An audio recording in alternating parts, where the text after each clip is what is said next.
Hello, everybody, and welcome back to the channel. Today, we have somebody very special. A good friend of mine, Matthew Anderson, is going to be joining me on this editing session where we both get to be on each other's shoulders and kind of being there to see what the other person's doing, how they're editing, and kind of giving suggestions and asking questions. So it's just not boring, right? When we're doing this alone, it's nice to have that other perspective there with you when you're editing. So, you can get a different take, a different perspective on what they see versus what you're doing and vice versa. So it's going to be another fun day. Join us and let's go ahead and just bring on Matthew and get this started. Fraser. There you are. How's it going, Matthew? Good. How are you? Wait, you know what? Do you prefer Matthew or do you prefer Matt? Myself, I'm not too picky. I have a very subtle, and I mean, it's so small, subtle preference towards Matthew, but people call me Matt. Big picture, I don't really care, but Matthew is the legal name. There is some sentimental reasons why I am named what I am. So yeah, Matthew's a slight preference, so you're good. What about the other names you're called? In public? No, my middle name is Jeffrey. I'm named after some relatives. No. I don't mean the kind names. I'm talking about the other names. Well, watch some of the videos from the last year's PMRE. You'll find out. Fragile ego. I don't know. My hair's a cry for help. I mean, those aren't really nicknames, but labels, I guess. Oh man. So I know we talked about doing one of these videos. It's been a while now, but we're finally doing it. Yeah. I've done a couple of these with Wayne Capilli. I'm sure you know Wayne. And we got a lot of good response off of it. I am not familiar. Yeah. Wait, that guy owes me money. So that's how I remember him. So, I guess people are enjoying getting kind of this bird's eye perspective or Sure. fly's eye perspective on what we do. But what's fun about it is just having, it's not scripted. It's just, we make the mistakes. It's fine. And you catch each other's things here and there. So I know we talked about what edit or what image you're going to edit. And that was a recent video you did with, what was the guy's name? His name's Aaron Marino. He's a YouTuber. He's one of these OG YouTubers. Like, he started his channel back in 2008, and I had a chance to visit him in person at his house. And yeah, it's kind of a long story, but yeah, it's his personal house, and the photo specifically that I'll be editing today is his living room. Cool. I think I remember he was on Shark Tank 2 or something, right? Yeah, he's actually been on Shark Tank twice. Okay, yeah. And I've seen him on Amazon. He's got like products he promotes and stuff. And like, yeah, I've seen this guy.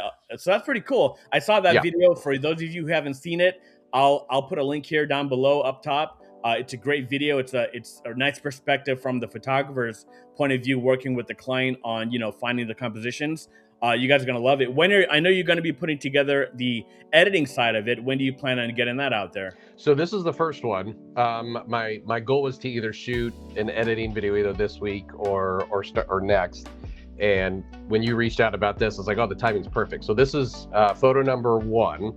And then I'll be editing the rest. I'll dedicate one video for each shot that cool. I took, instead of just making, one gigantic, 2-hour video. But so this is one. Hopefully the next one's out within the next week or two. Cool. Well, then let's just go ahead and jump on in. Okay. Completely authentic. I have not touched these photos since I first shot them, and as you can tell, where are they? I shot these in July. So it's quite interesting. So we'll see how this goes. Sometimes when you shoot stuff, you're like, oh, I remember this in the edit. Now we'll see if that actually holds true. Well, it's funny. Do you shoot?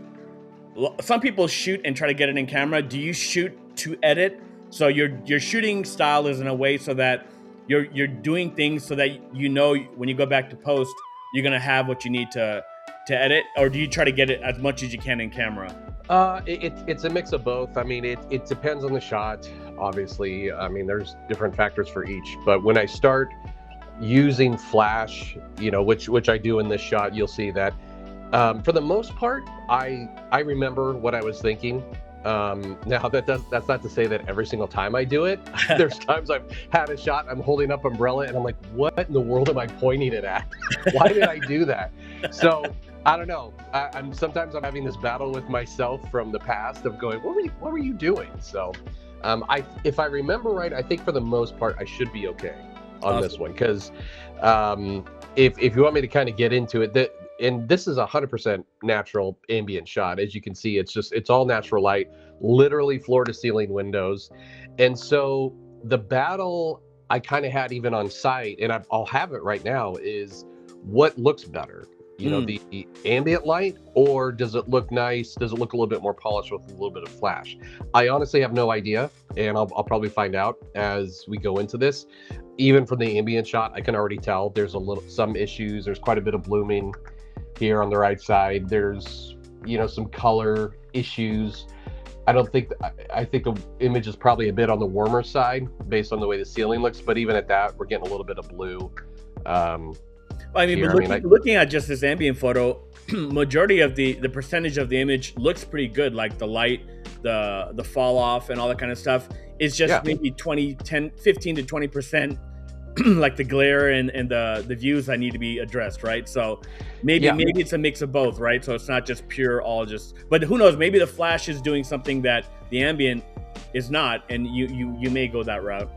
Yeah, and I think I was even telling you when I was kicking around the idea for this shot specifically, it might be kind of a situation where it's law of diminishing returns. Like, it might actually look better by implementing a little bit of flash into this. Yeah. But is anyone other than myself or other photographers who blow it up to 400%, would the client even notice? Right. And that's the thing. And would you even notice if they're even side by side? So we'll see. I honestly have no idea. I have a quick question. Is this your final actual position for the camera? Yes. Yeah. Just out of curiosity, why I know what you're gonna ask. Go for it. Centering. Why are you off center from what looks like the chandelier and the little like table between the two chairs? Are those off? Are they not centered? Is that why you're off center? And I'm going to refuse to answer your question, and the answer is in that video. So no, I'll tell you. I literally answer this question spot on the video where I do the walkthrough. So to give you kind of a preview, or for those of you who haven't seen it, what I do with Aaron is I pop this as a surprise on site. He knew I wanted to take photos of his house, but I said, Aaron, if I was to sum up the interior of your house in 6 photos, we ended up only doing 5. There's a separate reason for that. But if I narrowed it down to 5 photos to tell as best story of the interior of your house, what would you pick? And obviously this is one of them. Him and his wife love this space. And in the video, he goes over this and he mentions this kind of box we need to check to try to tell us many things within one shot. Right. If he had not mentioned this one thing, I would have gone straight down the center. The big thing he mentioned was a sight line to the pool. That's what kind of threw a wrench into this. So you'll see on the video, his house is kind of a U shape, and the whole thing centers around kind of this courtyard pool area in the back. Every room of the house with massive floor to ceiling windows, you have some sort of sight line into the pool. And that was a major design feature. That was like one of the core fundamentals of this house. So I had to show it off. And so had I gone straight down the middle, I would have lost a lot of that view. I might have seen a little bit of it, but by moving a little bit to the left and then shifting back over to the right, now the pool view is more prominent. Wait, is that the pool on the right over there? Of the right windows? Yeah, so if I just pull down the highlights a bit, I mean, you can see there's his wife out there too. But if to my eye, you'd want to shift over to the right, so you'd be getting more pool had you been dead center, right? Well, imagine yourself there. So had I physically moved the camera dead center, that shot of the pool starts to get a little bit thinner. And like the best view of the pool was had I been, say, standing in this corner and shooting at an angle. Sure. Gotcha. So because I wanted to kind of still get that taste of a 1-point perspective, shifting over kind of helped me get kind of the best of both worlds. Okay. In this situation. I mean, still get that. It's very minor. It's just Just out of curiosity, but cool. No, and I'm glad you brought it up because I'm sure no one will bring it up in the comments. So that's what I love about YouTube is everyone just keeps their opinions to themselves, and it's great. No, but I did know shooting this that was probably one of the initial questions people would ask is why didn't you go straight down the center? And the big thing was the pool. The more I moved physically to the left, the better view of the pool I could get. Cool. Awesome. Okay, you want me to start kind of thinking out loud here? I mean, yeah, like what's your process like? So you have your ambient brackets. We got some flash frames I see here too. You got you're gonna decide on whether you're going all ambient or mix of both. Yeah, I mean, so starting off, even just I remember going through this now. There's some subtle changes. Aaron has at the time he had like 3 cats, so there's this cat scratching post. Get that out of the way. I think I did some adjustments here to the chair versus here and there just to kind of clean things up a bit.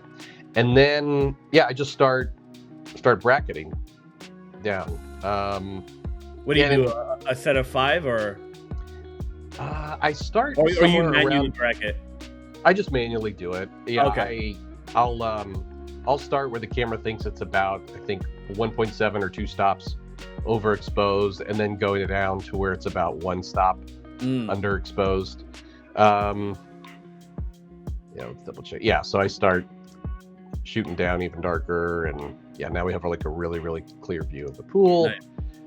I'm gotta be careful here. Aaron's wife is appearing in some of these shots.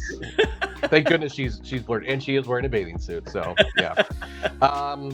to give you kind of a bit of a background of what I'm doing. So here's the next shot. Here I'm shooting at, let's see where we at, 400, 1/200. So this is my highest speed that we're shooting here, and I'm doing this to cut out all ambient light, or at least most of it, and mostly for color. That's the main purpose of this. And I just shoot around different areas of the room as if eventually this is like one massive softbox light coming down. Right. And I really don't use any of that other than just for color accuracy. Gotcha. That's it. And even if I do use it, I might use it subtly. Still going around here. What are you using, a 600? That is, yes. Yeah, 600. So big boy on the pole. That thing is a beast oh, dude, I know. to move around. Oh, God. And whenever I have to do this, because he's got really, really tall ceilings, I feel so nervous because sometimes I have to hold it like for a half second one-handed, and I'm shaking, and then I just hope I don't hit something, knock over an expensive vase, anything like that. So here, my philosophy is I'm already shooting with all flash light. Most of the ambient light is completely gone. Let's see what the highlight and shadows do here. And basically, I'm just kind of playing around right now. That's it. Because you see my flash setting still 1/200.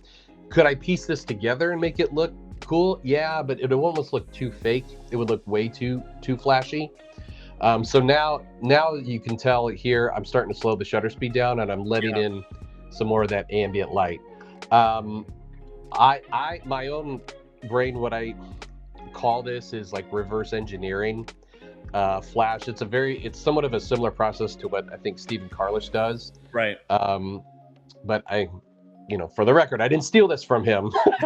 I was doing this before before I got his course. But so case in point, what I'm doing when I'm playing around with the flash is I knew I wanted to emulate with this massive umbrella the light coming from the right side of the room, a specific angle I hadn't figured out yet. And when I put it, let's see, I think here. Yeah, it was here versus here. I mean, it's so tiny and subtle. I just figured, okay, this works. This is where I want to put it. And then I start introducing the ambient light back in. So there's 1/200, same flash settings. Now I'm 1/50. And let's see where we're at. Is this what you landed on? Did you try your key light coming from the right side of those big windows where the pool is at? And not necessarily, I don't necessarily mean outside the windows, but just the light fall off coming from that direction towards the fireplace? Yeah, you'll tell as I go along here. I do end up moving the flash over to the side, a bit to kind of even emulate more the light coming from this Yeah, massive window here. But I'm just basically at this point, I'm just trying to figure out what that balance is between the sure. flash and the ambient. And again, to kind of answer the question, some people might look at this and go, "Well, why in the world are you using any flash whatsoever? The ambient was pretty decent on its own." It's just because the more ambient you can take out, and this is my opinion, the more ambient you can take out and supplement it with flash, the more it's going to clean up the Yeah, image. You're reducing color casts. You're solving a lot of issues, and the light's more in your control.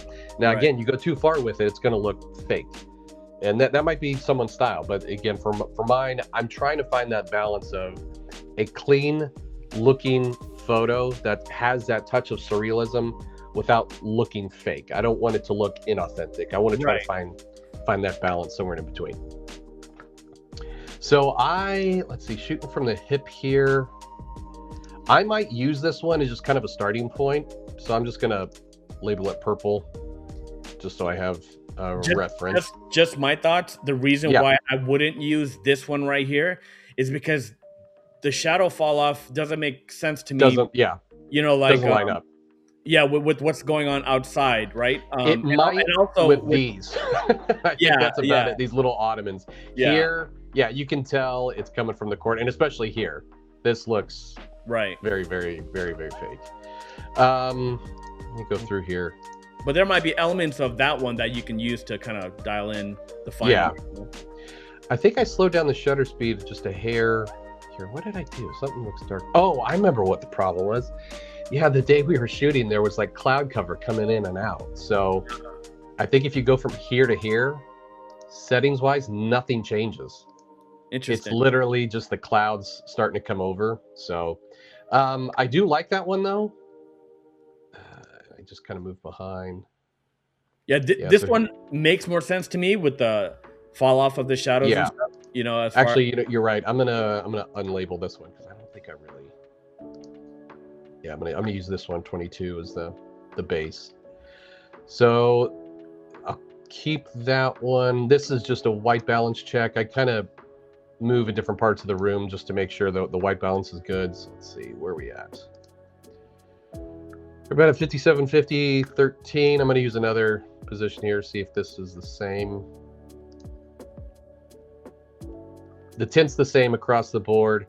I'm going to keep it at 57. I always kind of err a little bit more on the side of a warm color temperature. It's funny, anytime I white balance like that, whether it's a color checker or anything white, I tend to, with my mouse, click up one and go just a hair a little bit warmer, and it's like perfect. Yeah.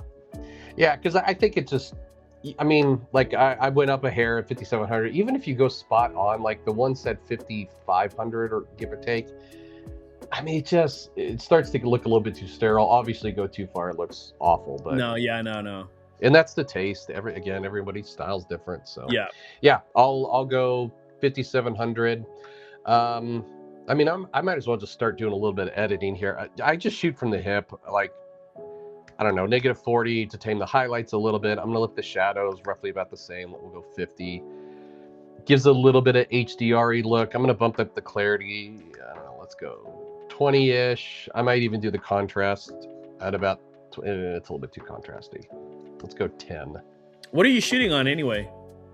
Sony. This one was at a Sony A7 III. Okay, cool. Yeah. So which at the time of shooting is actually a relatively old camera. But it's a beast. It's a workhorse. What are you shooting on? Canon R5. Okay. So once I have the contrast dialed in, I'm going to add a little bit of texture and dehazing. This is just stuff I do out of habit. Yeah. It's just prepping the files. Yeah. High whites, I'm just going to keep bumping it up until I start getting something probably a little bit too far that I don't want to be pure white. I mean, I still like it to be bright. So Yeah. I'll just go 30. And yeah, I want the darker parts not to be, I don't want them to be too heavy. So I'll even just keep it at -5. Because if I go, yeah, that just looks nasty. Now, your client, did you have a conversation as to like, does he like more the bright and airy, dark and moody? Like, does he have a preference? Not necessarily. So with talking with the video, I'm pretending like Aaron is the client, which is Yeah. unique because he's the homeowner, but he's the best storyteller, and there is a lot of story to all the spaces that we photographed. This almost still looks a little contrasty to me. change the clarity there, but he didn't mention specific about bright and airy, but here I'm just going to default towards brighter because he has floor to ceiling windows. He just kept talking about natural light, and then if you start to see his bedroom, like their main bedroom, it's lighter colors. It is just light tans, whites. So again, my theory is if someone's picking that out, they want that bright and airy feeling. Yep. So case in point here, though, I'm actually still probably going to bump up the exposure just a little bit because I think this was a part where the cloud cover was coming in, so it took away a little bit of it. That's for the most part. I might bump up the colors here a little bit, and I kind of tame these. That almost looks too yellow. Let's go to 5. I'll do some correction and stuff with the colors in Photoshop, but yeah, for the most part, that is about it. I'm gonna take care of some of the, let's see, verticals here. I actually think, if I remember right, I think because it's not remembering, or it's not catching a specific profile, I think I might have to manually adjust the barrel distortion a bit. It's funny it's funny you do the alignment now. Like if I know I'm blending images, I don't do that until the end. After I do lens corrections, but I don't do the alignment stuff till the end just to make it easier. I do it because it just irritates me. I do it here because it's like if I'm editing a photo where the verticals aren't right, I'm like, it just irritates the crap out of me the whole time. So yeah, I'll go there. I'm gonna use this. I'll use this as my reference. So there's the verticals. Now the horizontals are kind of wonky. I can already tell. So I'll use this as a reference point. There's that one. And I'm just going to use the top piece as use this as the other one. You hope everyone installed everything correctly. Okay. Yeah. I think for the most part that actually, you know what? I'm going to use this one and hope that the limestone was installed correctly, because I would tend to go more further to the left. So like find the furthest left of that fluted whatever. That way, I think it's limestone. Because I tend to, when I'm looking at perfection, I tend to look more on the surrounding edges than the interior. So like if I caught that left fluted design pattern off, my eye will see that right away. So I would rather tend to go there to make my vertical. And I'll use that one, but even like a quick glance, I can tell the flute here, even along the edge. It's about the same distance as it from the top. Now that I'm thinking out loud, what I'm worried about is, see how the windows here, like the frames don't line up exactly. I'm hoping. Long story short, I'm just going to use something else as a front. I'm going to try to use the trim. Let's try this. I'm probably splitting hairs here. Yeah. Whatever, that works. Yeah, that was good. Okay, so I will probably kind of use that one as a base. I'm just going to copy all the settings and let's see. Yeah, I honestly don't know what I'm going to do after this. Well, I mean, for me, the next thing is, okay, so how do I take myself out? So I need that frame, right? Also, I need to for the exterior. Eesh. Good night, that looks awful. That ain't right. Did you try shooting from the outside of the window in? Yeah, right when I did this, it was way too windy. Hence all the clouds coming in and out. Yeah. Eventually it did calm down, and I did end up using the umbrella outside for a different shot, for the bedroom shot. Cool. Yeah, good night. I am trying to figure out here. This is it. This is one of those instances like, what the heck was I thinking? Maybe it was this one. Let's try this. Ugh, too bright. So here's what I'm going to do now. I might use this, but since I'm going to use this as a base,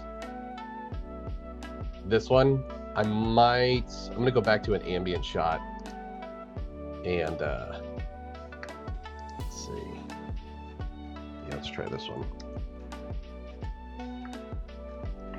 Okay, so everything's lined up there. I didn't take a white balance here, but I'm gonna use this light. Let's see if that works. You might warm this up a bit. Let's go 5400. Let's see. Yeah, I guess I'll leave everything roughly the same. I'm not sure if I need the shadows lifted that much. God, I hate how I blew out the floor here. All right. You can recover that, right? Though. Yeah. File? Yep. I have a bug on my computer. I think what I'm gonna do, I'm gonna take these two for the time being, and I'm going to put these in Photoshop.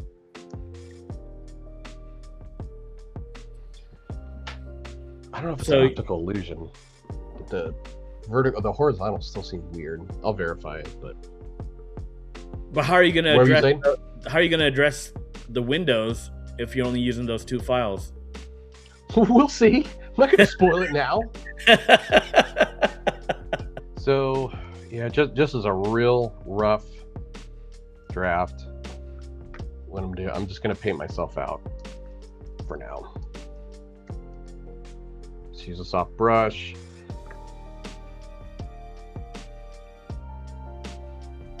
There's other issues too. I can tell, like for instance, this line here on the ceiling stuff. I gotta get rid of that. Right. I'm just gonna do. God, see, I'm even starting to introduce some of the nasty color. Now the couch is starting to look blue. I wish I knew what I was doing. All right, let's go. I'm gonna go back over to Lightroom. I'm gonna see if there's a flash frame that I used that.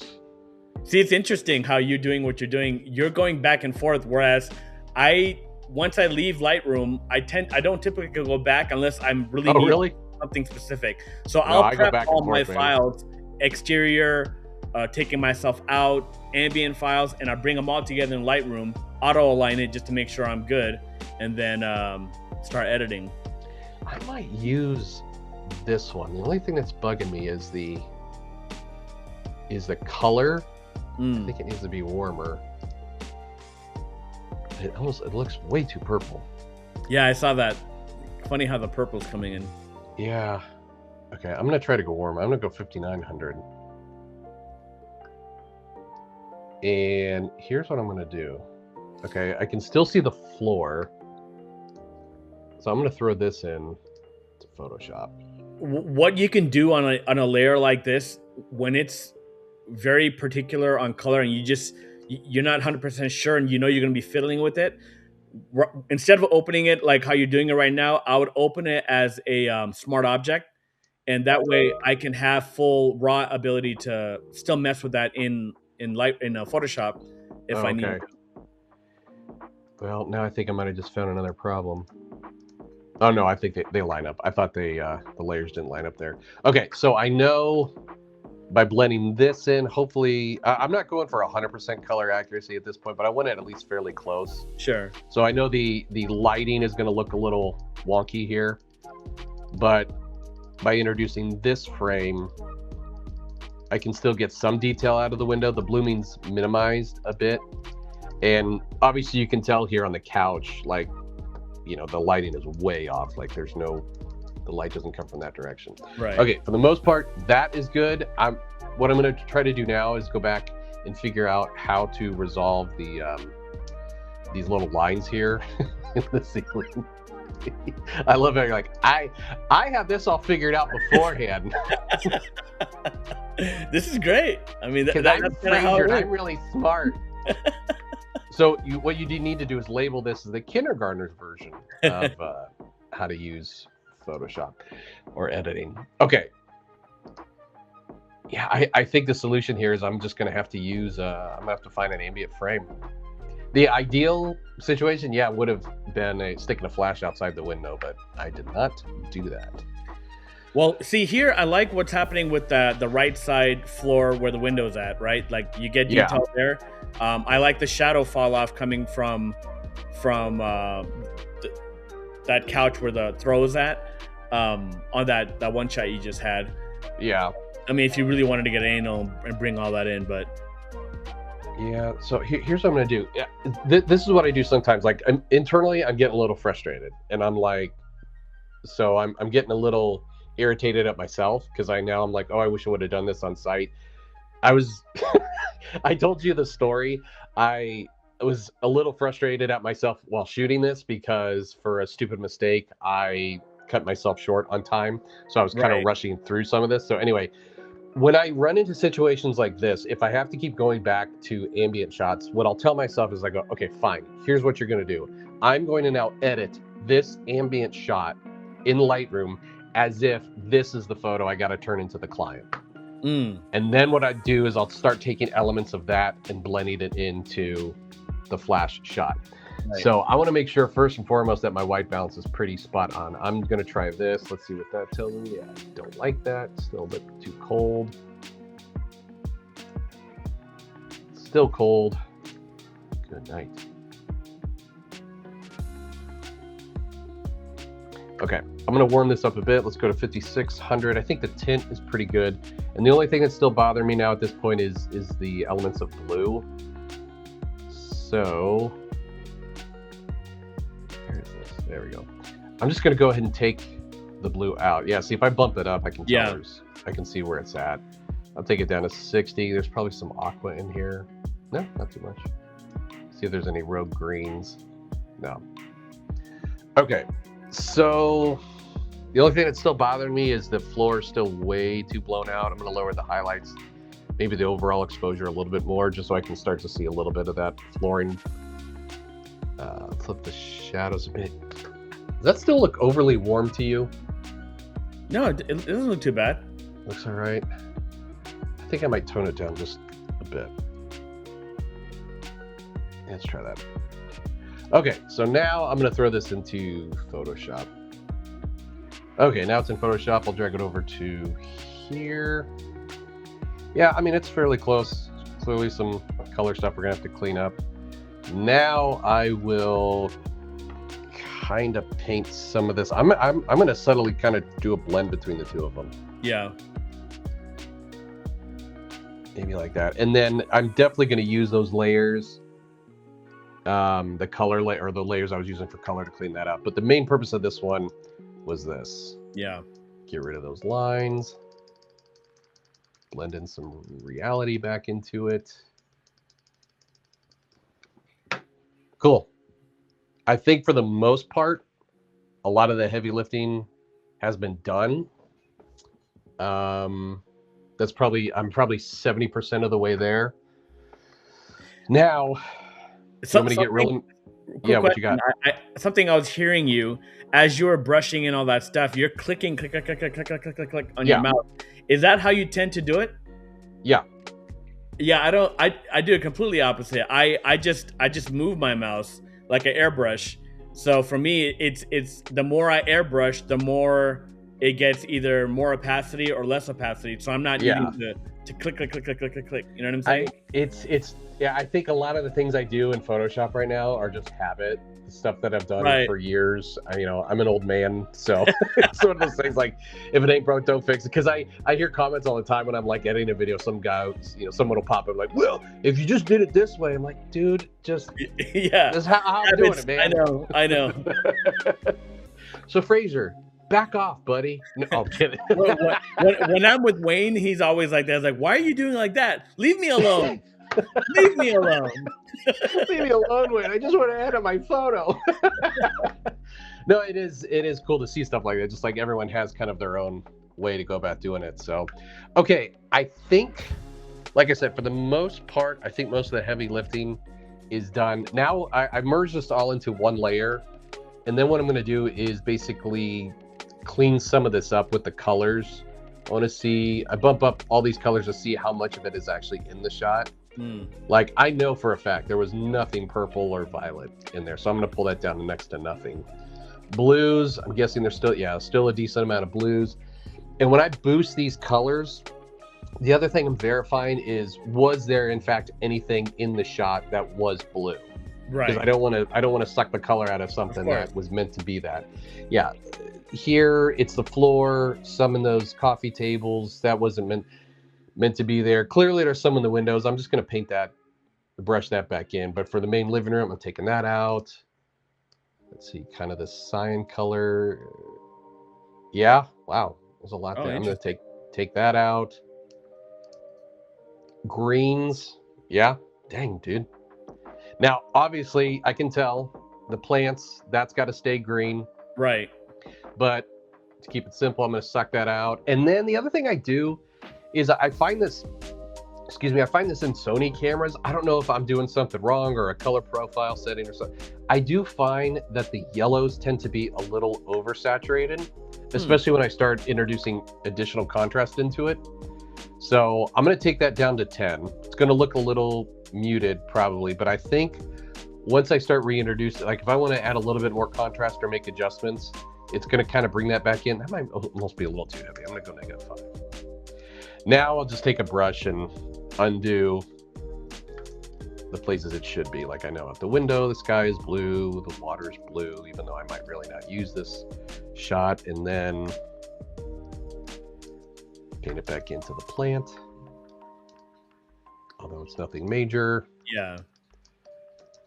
I mean, just stuff so it looks fairly natural. Okay.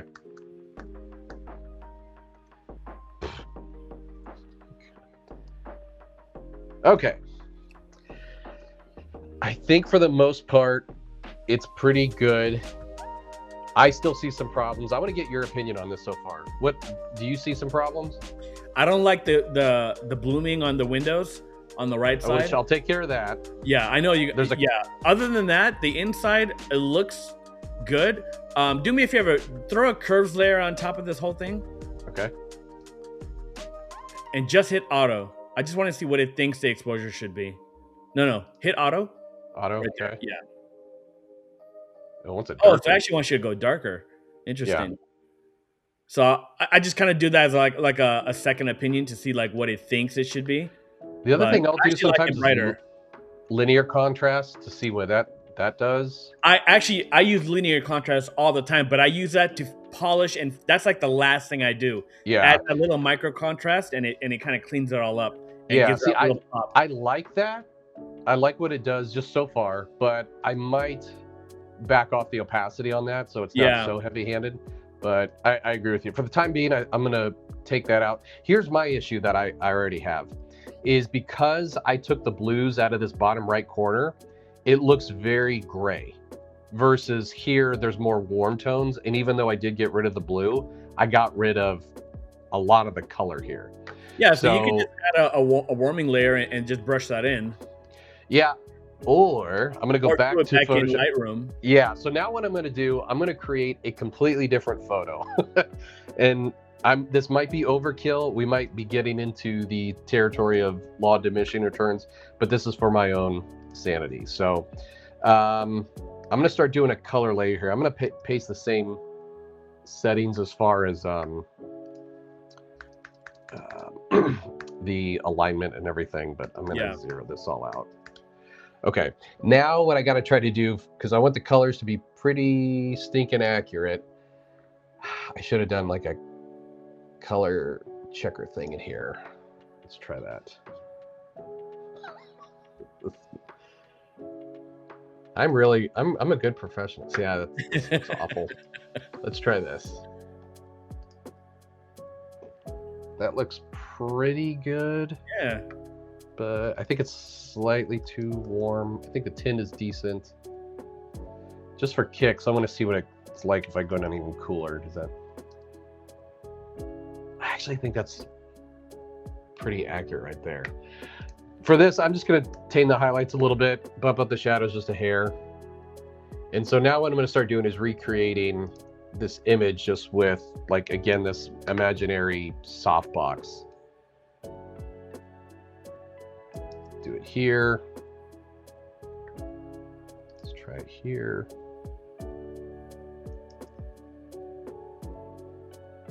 Let's get probably be a little brighter too, because I know I'm probably going to use a lot from this frame, because this is the main thing I want to try to solve. And then I'm going to bump this up too. And I think for the most part, yeah, this is the last one. There we go. Okay, and then what I'll do is I'm going to take these shots and I'm going to edit these as their own kind of like separate projects in Photoshop. It's so funny, right? Like, just, we see final images of what people put out there, but to see the actual how the sausage gets made. Yeah. Yeah. And some of this is, and again, every photographer has their own opinion, and some are clearly more vocal about it in the comments. Like, well, of course, yeah. This is probably unnecessary, but this is for my own peace of mind. Like, I can sleep better at night knowing, hey, I did this to correct the colors, and I did this to make it look like the best image that I could deliver to a client. Okay, so I'm going to reverse these a little bit. Well, I mean, what you did here is not uncommon. Like, I had a client bring me in to reshoot a kitchen because a previous photographer didn't have the right color on the cabinet. So what you're doing here, I pretty much did the exact same thing just for the color, just I had that information. Yeah. So I did that just to get rid of myself in this one, and then I'm going to duplicate it again, and then I'm going to cover it up, change it to lighten, just to, lift some shadows and stuff. Okay. Do the other one.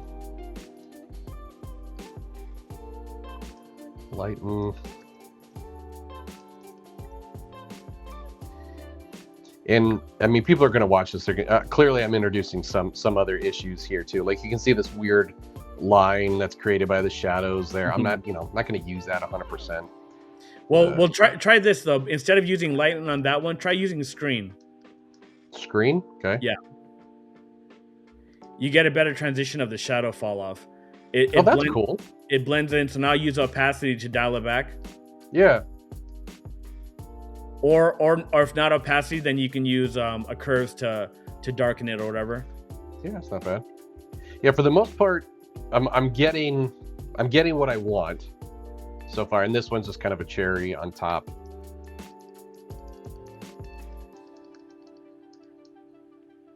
Actually, what I might, okay, and then what I'll do, I'll merge this together, and then throw this single shot over onto this one. Now I'll cover this up, and we will change this to color, and just subtly paint some of that in. What did I do there? No, color. And now there we go, getting some of that warmth back in there. I think that's pretty good. And then just, I don't have to do this, but like to see if there's any funky colors still popping in there. Like I mentioned before, I want it to look good. I don't want it to look fake. Yeah. So I'll add some of that color in there just very subtly. No one's probably going to be able to tell any difference. Yeah, I mean, I can tell there's a little bit of difference based on like the colors I took out of the coffee table. Like that's on, off, on, just real subtle. But yeah, now let's take care of the window view, which I think is why I took these. And Aaron's wife is out there. I gotta take her out of this. Well, I mean, at least you have an ambient frame. You can, hopefully she's not in. Yeah. I mean, I could probably like, AI her out of there, which is fine. So that being said, knowing I'm going for more of the view from the outside, I'm not too concerned with getting like this crystal clear view. I actually want it to be a little like very slightly blown out.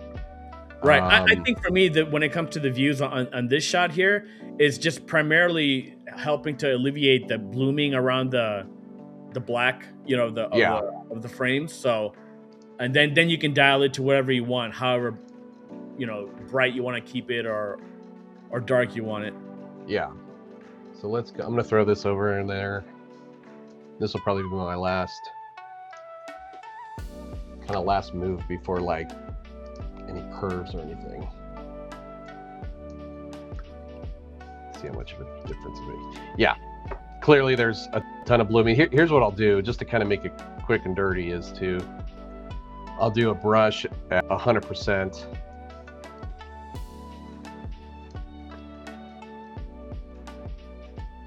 And I'm gonna use a soft brush so it's not too drastic of a... I mean, there's some photographers who look at that and go, hey, that's fine, that's decent. But I'm gonna dial it back a hair so it doesn't look too unnatural. And then I'll do like a before and after. Well, watch this. See, when you dial it back, you're bringing, with the opacity, you're bringing back the bloom. So instead of doing that, go back to 100%. Okay. And then throw curves on top of it, attach it, and then raise that up. So that way the blooming isn't getting introduced. You know what I mean? Like a clipping. Yeah, clip it. Where is that? Create clipping list. There we go. Just midtones? Yeah. Just bring it up to where you're happy with it. Oh, yeah, that's good. Cool. I like that. Yeah, that works. I don't know, man. I'm afraid if I put too much additional contrast in there, it might look a little overdone. On the interior? Yeah. I mean, that's pretty darn close to how I would leave it. Yeah, if you add more contrast, it's gonna. I don't like what it's probably gonna do to the back of the two chairs there. Yeah, I don't think I need to do that. If I go too dark, you'll start to lose some of that detail. I would rather add it in and test it out in Lightroom as a global thing than baking it in right here. Yeah, this is one of those images where I would walk away from it and then come back about 10 minutes later. But I think for the most part, that's pretty darn close to how I would leave it.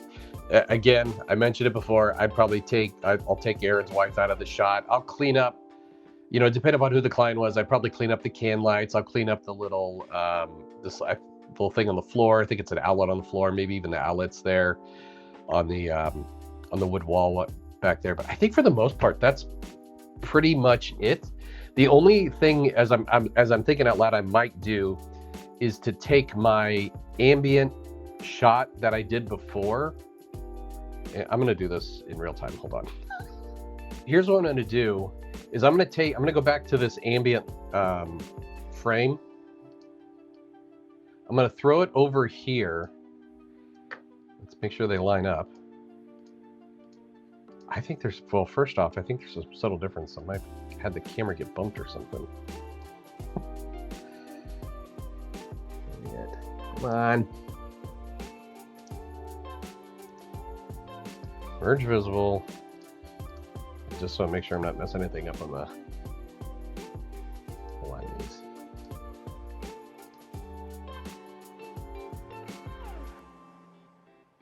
You ever have shots where you tell it to auto align them and they're just so off, terribly inaccurate? Yeah. It's like what the hell were you thinking? Yeah. So here's what I'm going to do. What will happen is, if that happens, is I forgot to turn the lens corrections on or something. Yeah, right? yeah. And then it's like very, very obvious. So there's something about the left side of the frame here that almost makes it look a little too flashy. So what I think I might do is I'm going to cover this up and I'm going to change this to... Well, just the shadowing on the back of that chair right there on the left side. Yeah, that looks a little and the shadows coming off of the little group, the vertical panels or whatever. Yeah. Those are... So I'm going to do a subtle blend then. Yeah. Putting these together. Yeah, you're right. Those lines look a little bit too harsh. I think the pillows here, I'm just going to subtly kind of bring some of that reality back. And probably even here by the window. Yeah, I'm not going to go full 100%. So let me see before and after. It makes a difference. Yeah, I think that helped out a lot. Do me a favor, click the X on the mask, like take it 100% off and on. How do you do that? Just hit X? Hold shift and click it. There you go. I just want to see like what I'll do like that is I'll see if there's anything else off and on that, that I like or don't like, you know?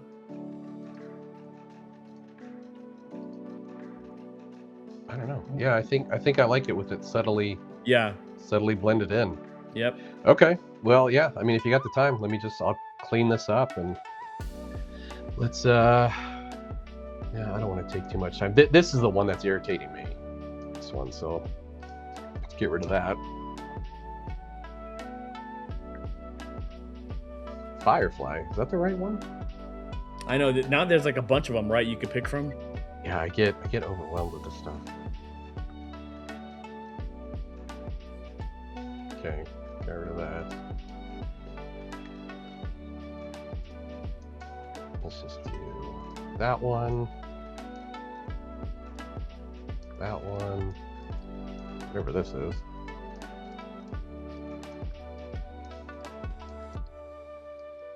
And that one, oh, we can get rid of this.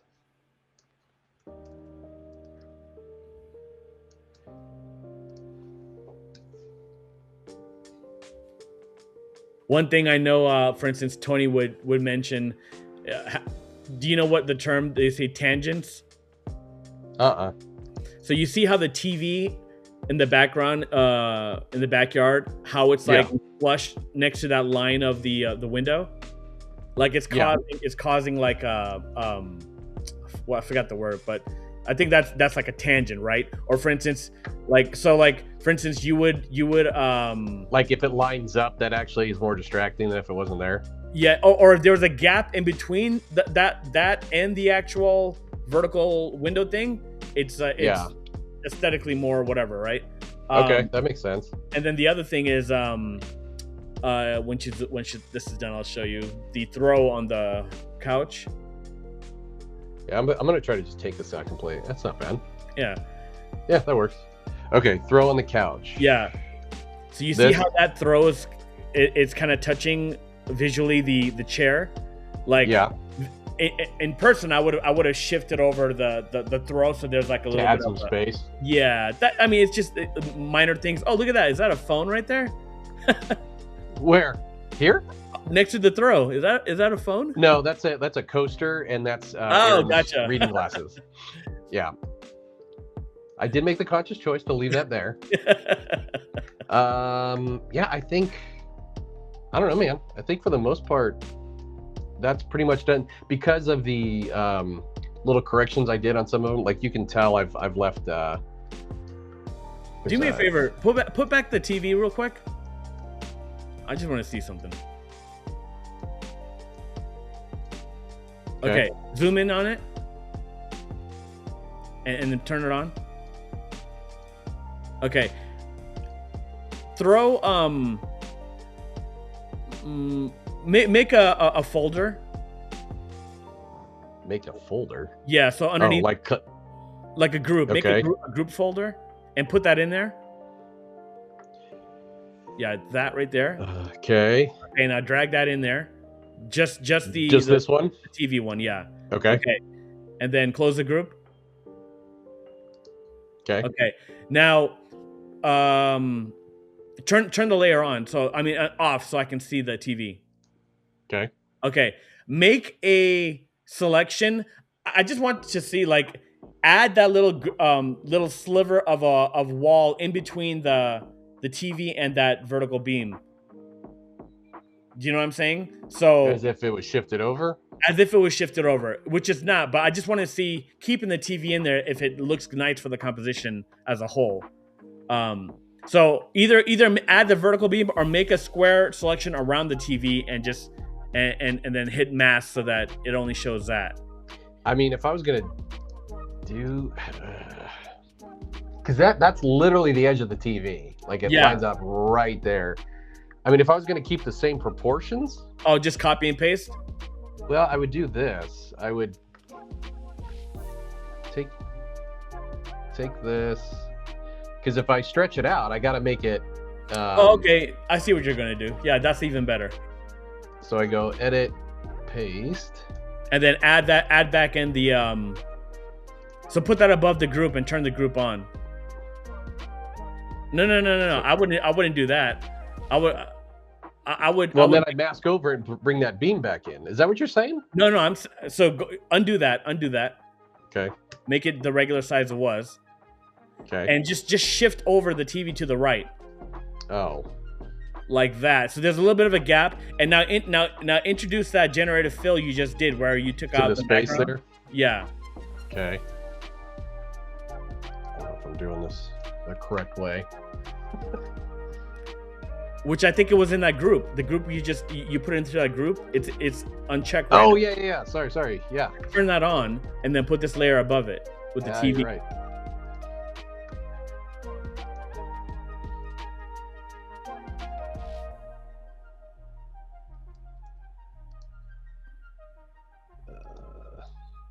I see what you're going for here. I gotta. So anyway, just to Make get the impressions. point, now zoom out, and I just wanted to see if that like makes, because I kind of like the TV in the background over there.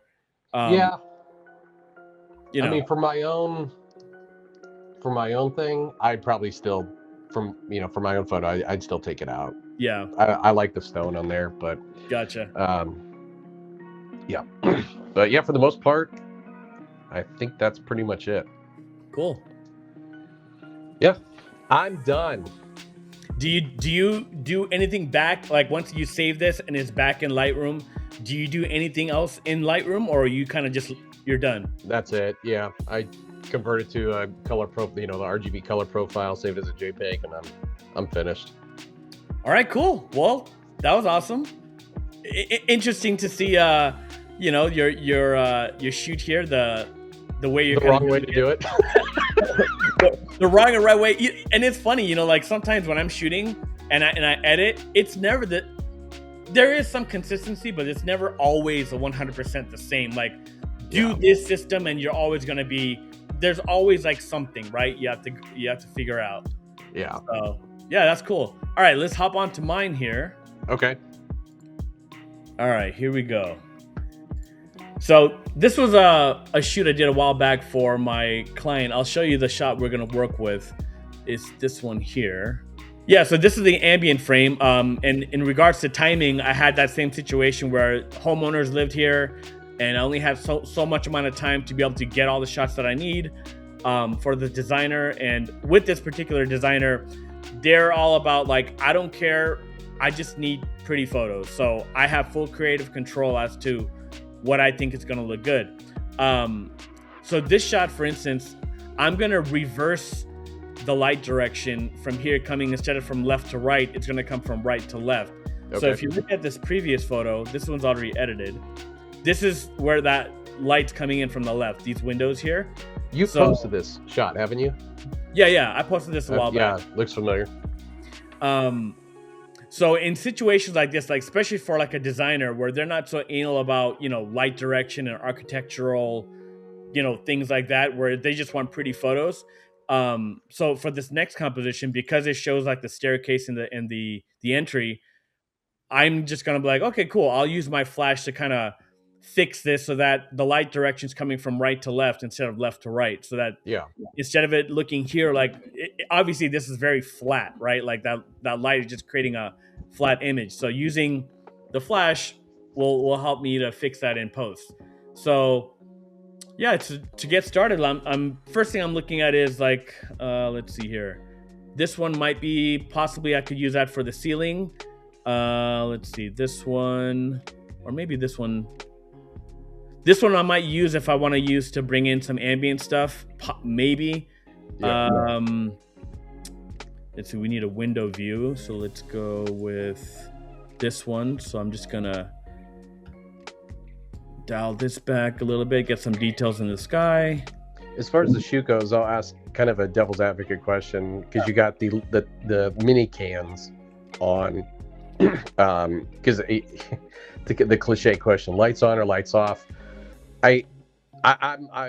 My theory is whatever looks best, but like in this instance, I don't see those cans doing much for the space. And that's why I left it on, because I'm going to take those cans out anyway. Okay, gotcha. My flash is going to predominantly be what's going to be dominant, so you're not even going to notice what these cans are doing. Gotcha. So it doesn't even matter. And because of timing, I don't want to go back and forth to turning off the lights off, lights on, and just I want to be as fast as possible. Quick and efficient. Quick enough, not too fast, but quick enough. Yeah. So yeah, right now I'm just targeting the outside, the view. So let's see if we go auto. That's nice. Daylight.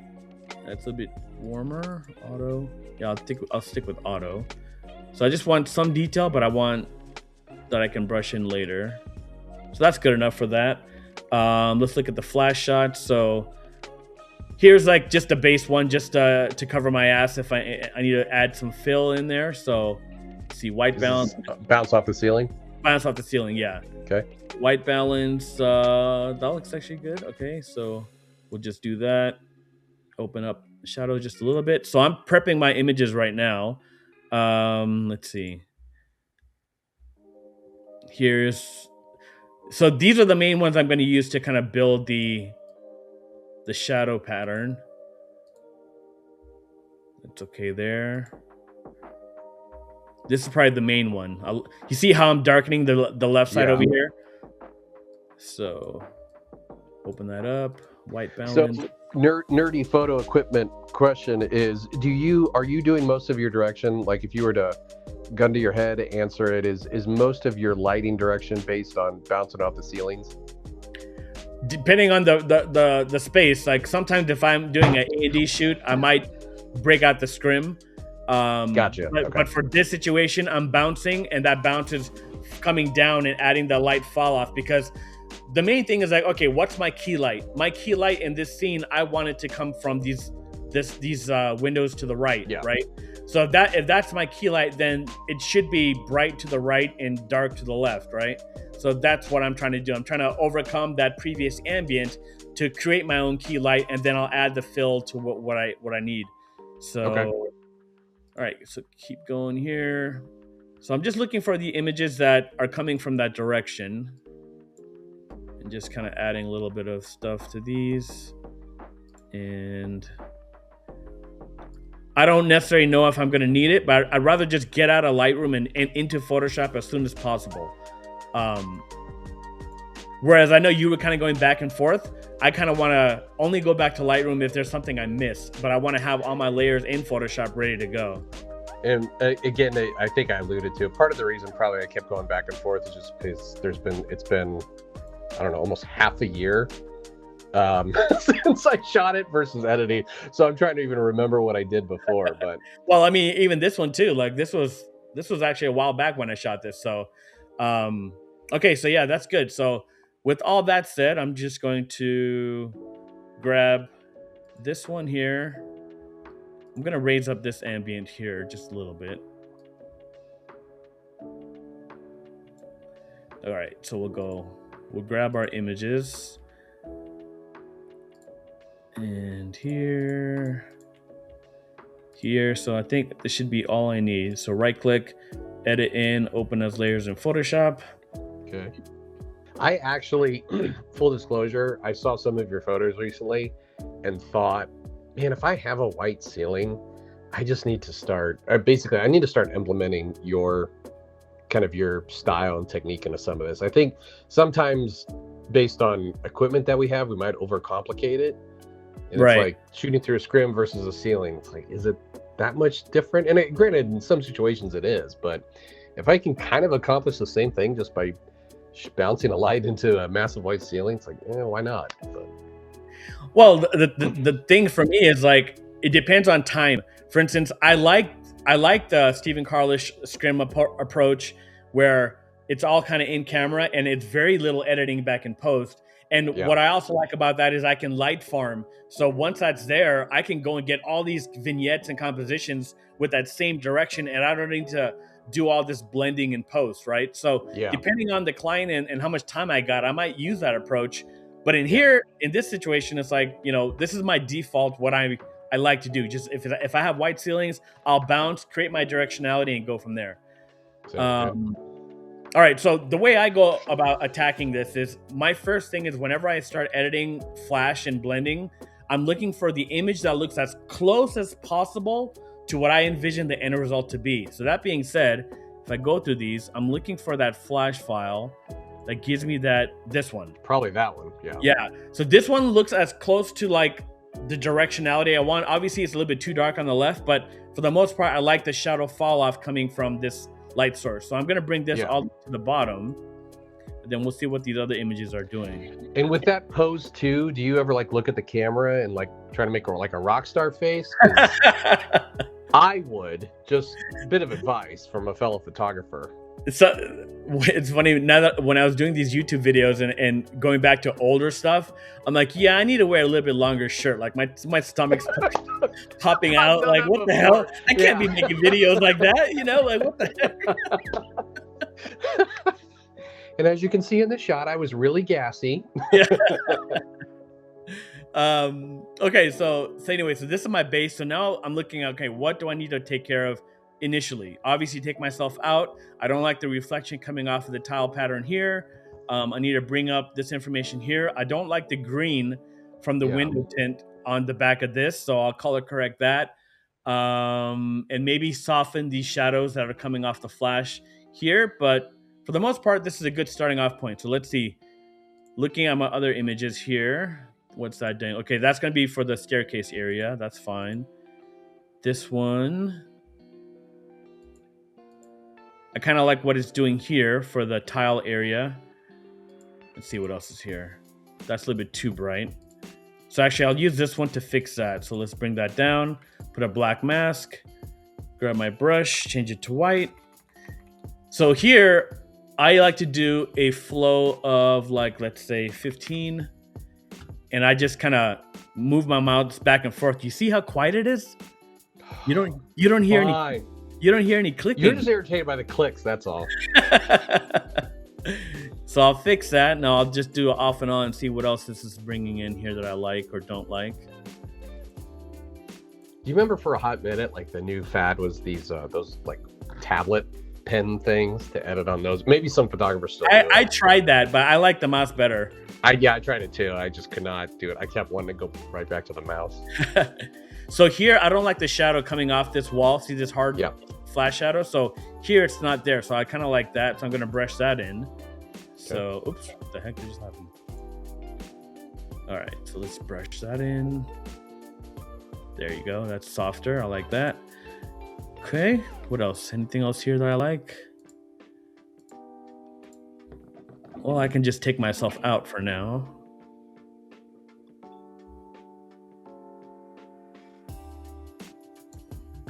Okay. Anything else? Yeah, I think that's good. All right, so moving on.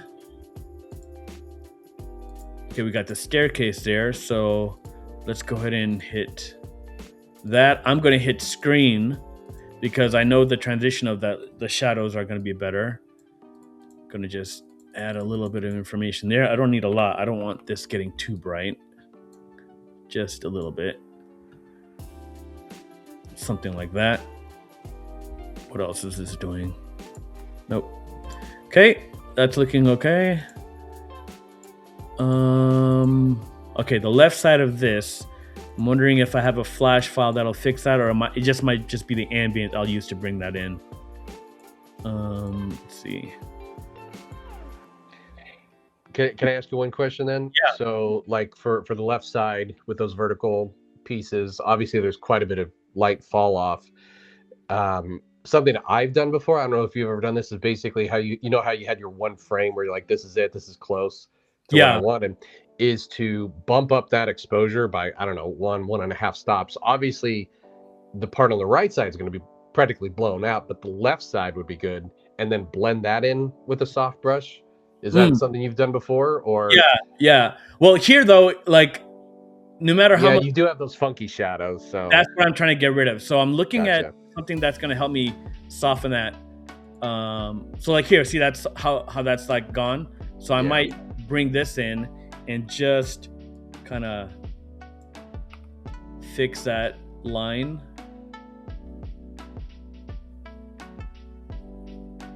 And I know the ambient is gonna fix this a lot. So just for now, I'm okay with that. Sure. Let's see.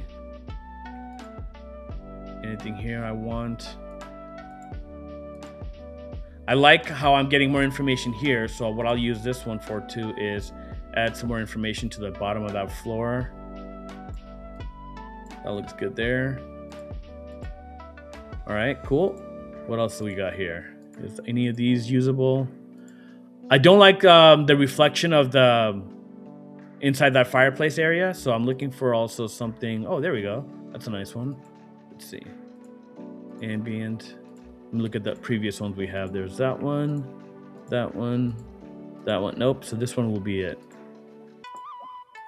Yeah. So what I'm going to use this one for is I'm just going to take that off and just zoom in here. Was this you said this for a designer? Yeah. Gotcha. So this designer actually did the construction on the entire home too. So. Oh wow. Yeah, it's not just like an interior designer. It's like they had him come and do the actual build, but he's also a designer too. So everything here, from the staging elements to the architecture, like he kind of did everything. Yeah. Or they asked him to have a big input in it. Okay, I'm assuming cool. Custom build, right? Yeah, custom. Yep. All right, so there's that. So that looks better for the fireplace area. And do I need anything else in here? Nope. Don't want that light direction. Now, if I wanted to, I could, like, for instance, with a really, really soft brush, low flow, like 5, I could come in here and just kind of add some information here. Oops, wrong one. Maybe if I really wanted to, but nope. Just I to don't. lift the shadows. Yeah. Yeah, no, but You're still dealing with funky colors though. Yeah, which I'll fix that here in a second. Yeah. Okay, so that's good for now. All right, so let's go ahead and address the back of this couch here. So really simple. All I'm going to do is I'm just going to make a brand new layer and go to color. I'm going to sample this. I like the color on the back of the right side here. So I'm just going to sample that. And let's go back to my flow, put it back to 15. And I'm just going to paint this in to get rid of that green cast. Mm-hmm. Even this little area here. Yeah, that looks good. Yeah, so that's before, after. Cool, that's good. And then I kind of want to add some more shadowing here because this is still a little bit bright. So I'm just going to grab a curves. I'm going to drop it down, something like that. And then invert the mask and brush that in. See that? So if I take that off and on, it just helps to sell that directionality coming in from that right side. Yeah, and I'm okay that this is kind of like in shadow here a little bit. Like I'm fine with that. Yeah. Okay, so what else we got here? Anything else here we want to use?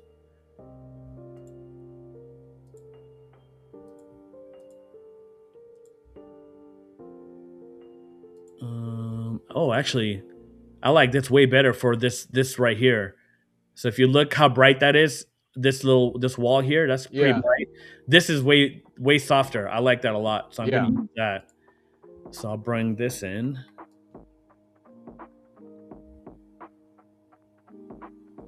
Yeah, that's way better.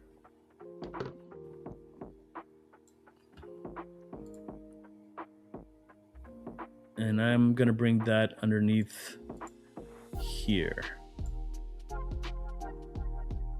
Yeah, cool. I like that. All right, what else we got? So we got our ambient here and ambient here. So let's take our ceiling and put a black mask on it. And I'm just gonna brush that in to clean up all the hot spots. And I know right now it's awkward because the ambient light is coming in from the left side direction, but I'm going to reverse that here in a second. So that's good there. And then all I'm going to do is I'm going to grab the curves, attach it, drop it down. Oops. Attach it, drop that down, something like that maybe. Make that invisible, and then just brush in the brighter parts of that ceiling. That way it looks like it's brighter on the right side. Sure.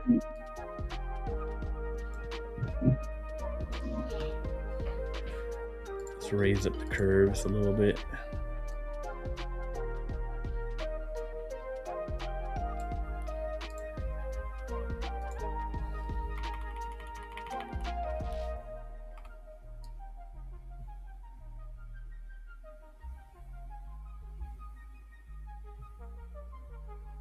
Yeah, that's okay. Something like that.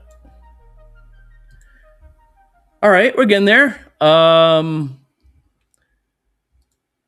like this coming into here.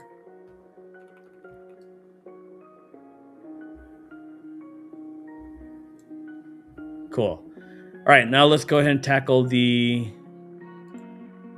Oh shit, did I not bring my windows? Well, looks like I'm gonna do a Matthew Anderson. Let's go back to Lightroom. Oh man, you have screwed up this whole video. Here we go. Look at the low you have sunk yourself into. You have to go back to Lightroom. All right, let's bring this layer in and bring this on top. Done. And put a black mask, and I'm just gonna literally go around and just make a quick selection over these windows.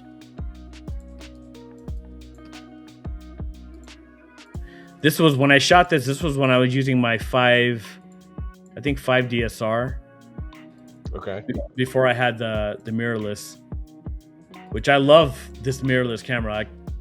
It's such a just for the simple thing of like, have you had a DSLR before you had your mirrorless? Yeah.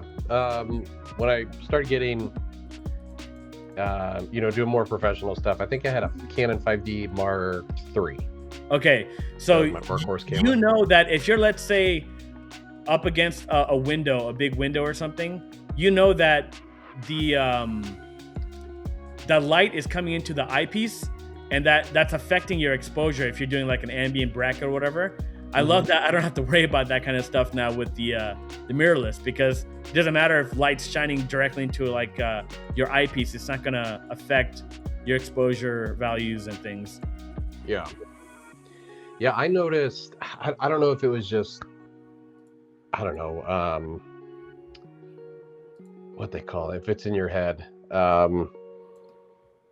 placebo effect of just buying a different, because I went from a Canon 5D Mark III to my Sony A7 III, which was the Sony A7 III was my first mirrorless, and I noticed an image quality difference right away. Granted, it was slightly higher image file, but I'm like, I don't think that was part. I don't know. It just seemed sharper naturally, without having a computer do the over sharpening. It just, it looked all around better. And then I started using my main workhorse camera now is a Sony A7R4. All these numbers mix me up. And then for whenever I'm using my Canon Shift stuff, I have it just permanently attached to the Sony A7 III via an adapter. That's right. Do you like shooting? What's your ratio of shooting with the tilt or a zoom on your projects?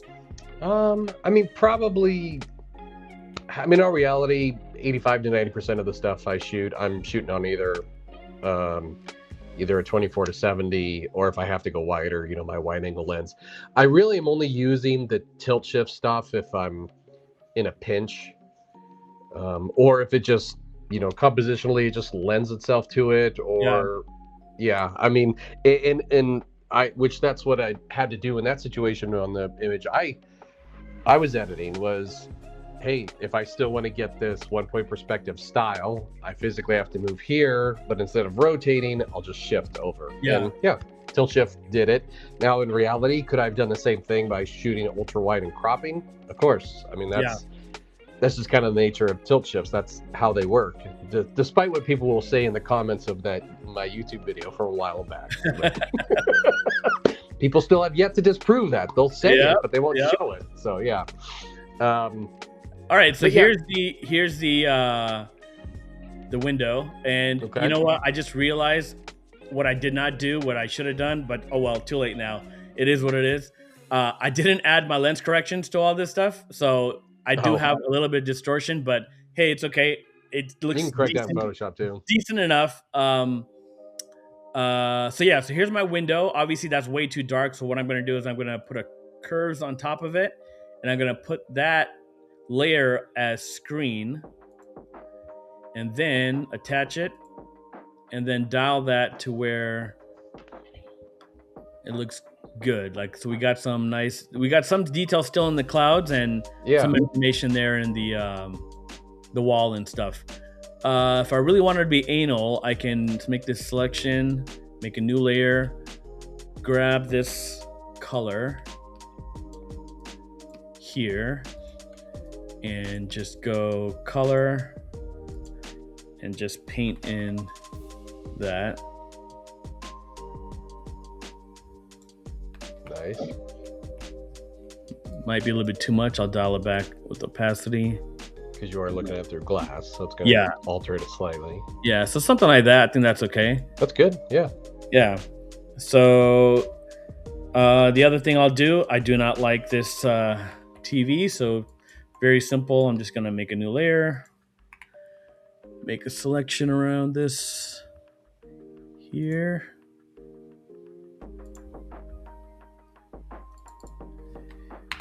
Black, and then make a new layer.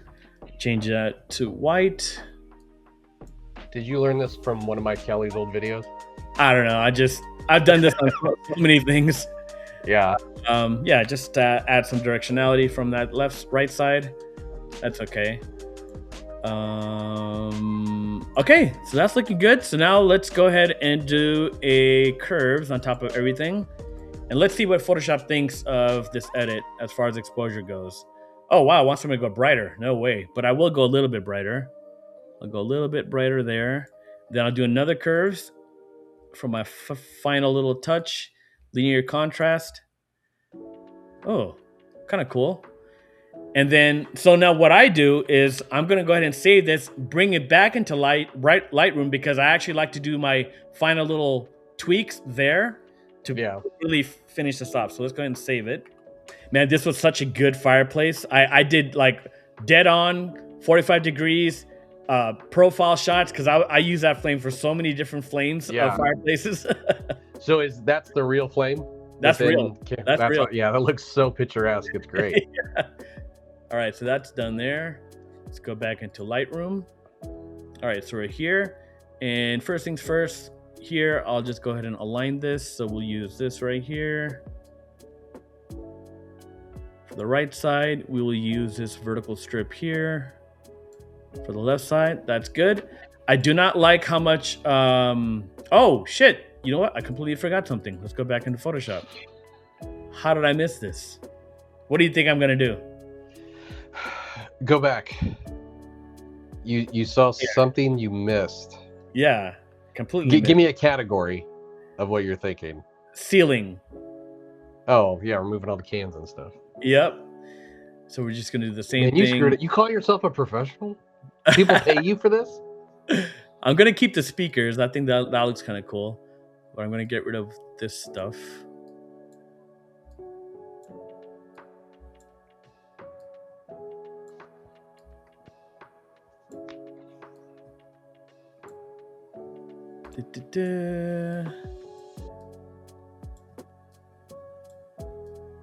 I could just use a spot tool. I don't have to do all this, but it's okay.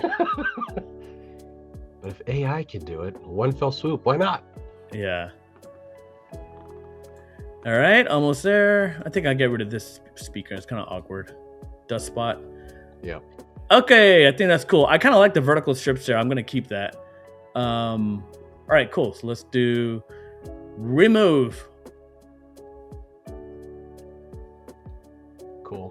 Cool. Now we'll save that. Great. All right. All right, there we go. So we got the alignment done already, so that's cool. I don't like how much ceiling we got, so I'm going to go to 16 by 9 to cut out some of that ceiling and maybe a little bit of the bottom of this frame too. Maybe something like this. Yeah, that looks good. And then here, I'm going to add a linear gradient and just a hair bring it up just a little bit like that. That's it. And then we'll come here, we'll drop highlights a little bit, open shadows a little bit, add some blacks. We'll do maybe 10 and 20. Let's see, exposure as a whole, maybe bring it up just a tad. And there we go, bada bing, bada boom. We're done. That looks good, man. So going from the initial ambient where the light direction's coming from the left. So let me do this. We'll take this one. Actually, we'll take this one and this one. We'll compare it. So that's when having intentionality on site, allowed me to get the frames that I need. So when I'm back in post, I can, create this final delivery for my client. And they're not going to complain that, hey, how come there's no light from the left side windows over there? Like, nope, my client just wants the best looking shots. And that's what did it. So I think all in all, that was a better decision. Instead of shooting this composition as is and just making a prettier looking color exposure and all that kind of stuff, it would still be not a pleasing image to me because I tend to like images that the light's coming towards the camera. Agreed. So, in that case, I knew on site, all right, let's go ahead and grab our flash frames and then put it all together for our final result, which is this right here. That's sharp, man. Cool. All right.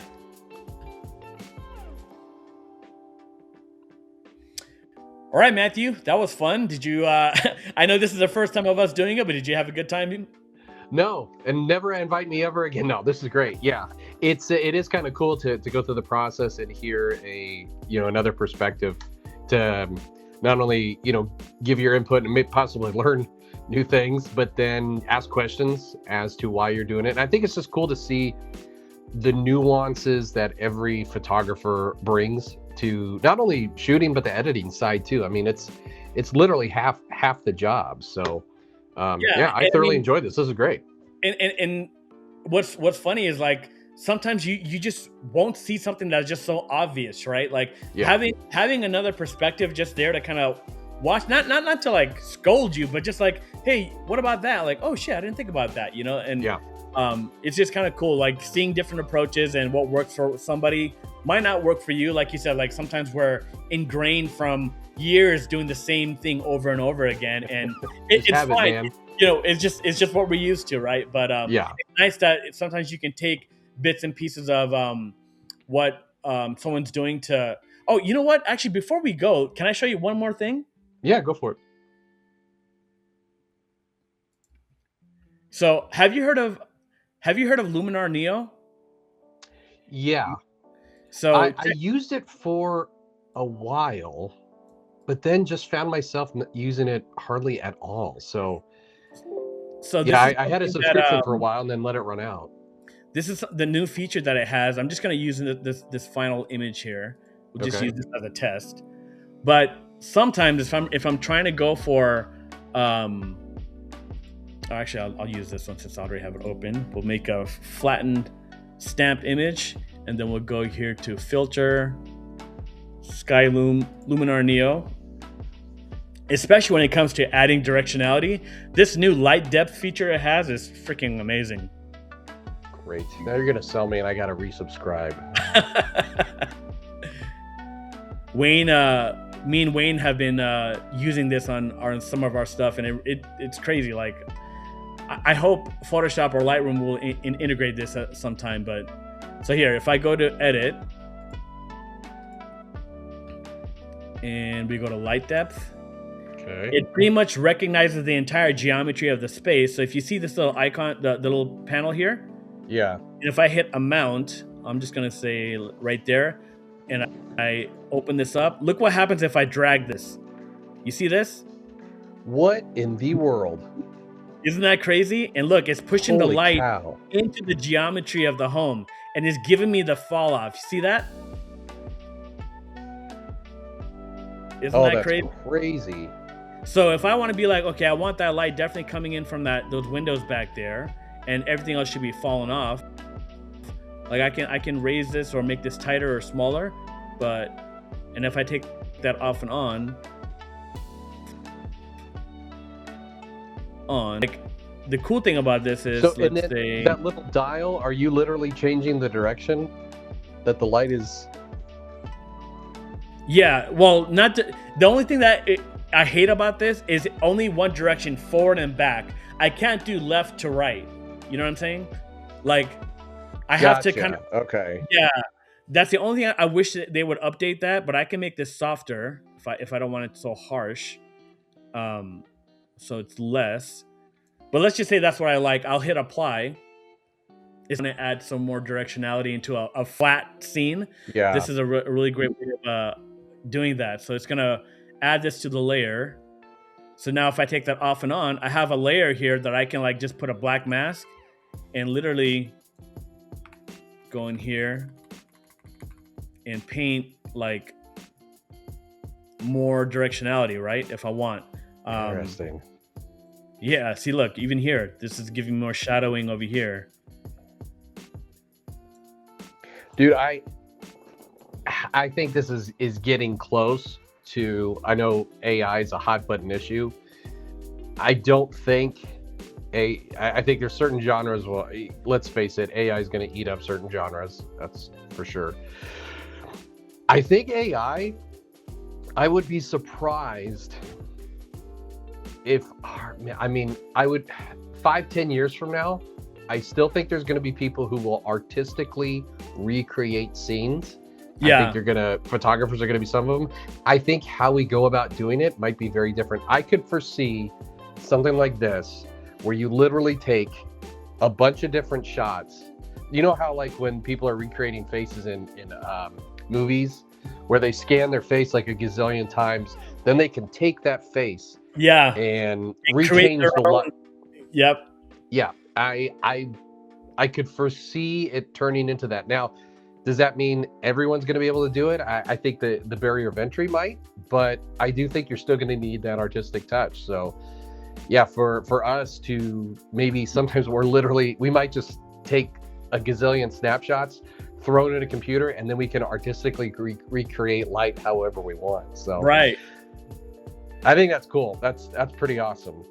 So anyway, that's just like the other cool thing, like especially when you're dealing with flat scenes, this program just adds that touch of directionality, like having a key light coming in from. But the only thing I wish is they would give me more control to say, okay, I want to come from left to right or right to left, not just forward and backwards. You know, that's the only thing. But imagine if this is what they started off with. They're gonna adapt this later. You know, so yeah. Sorry, you may want to pick up this program again. If I run into that situation or like, I wish I could do that, then yeah, more than likely.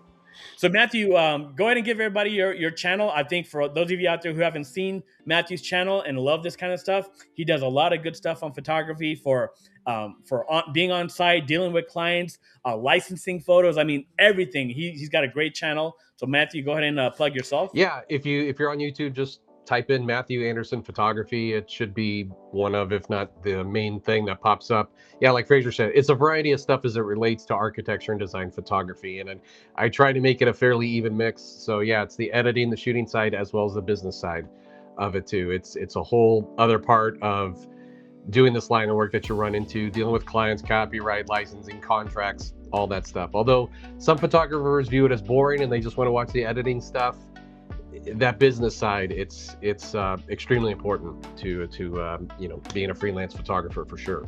Exactly. And for those of that, for those of the everybody, for those of them, for those out there who are actually following you, when can they expect that next video on the actual edits you're going to be putting together for the rest of that house? Yeah, I think the next one I'm going to start working on is the kitchen shot. That should probably be out. Let's see, where are we at? We're filming this on a Tuesday, hopefully next week. I'm going out of town within a couple weeks, so I'd like to get the next one out before I leave for sure. So yeah, hopefully within a few days, week and a half at the latest. And for all you guys out there, as of right now, I think, what time was it? Yeah, in about another hour, we're going to be launching the workshop for the new WTF workshop in Carmel, California. So it'll be myself, Wayne Capilli, and Tony Colangelo, WTF. I'm the F in the WTF, but it's okay. But this one's going to be specifically in Carmel, California, and is focused on architecture and design. The one we have in November at the end of during PMRE conference, that's more luxury real estate. This one's more targeted for architecture and design. We're gonna have an amazing house out there in Carmel. That place is gorgeous. If you guys haven't been, just to come and hang out with photographers, talk shop, learn some new things, and take it back home, it's priceless. So hopefully you guys can join. That registration is going live in the next hour, so stay tuned. Look on social media. I'm going to be putting it on my socials, and hopefully see you guys all out there. It's only 20 seats, so hopefully, we're not all sold out, because I know we have already a lot of interest into it. So yeah, thanks guys. Thank you, Matthew, for joining me today. It was fun. Thanks for having me, man. Hope to see you on the next one. Sounds good. Take care.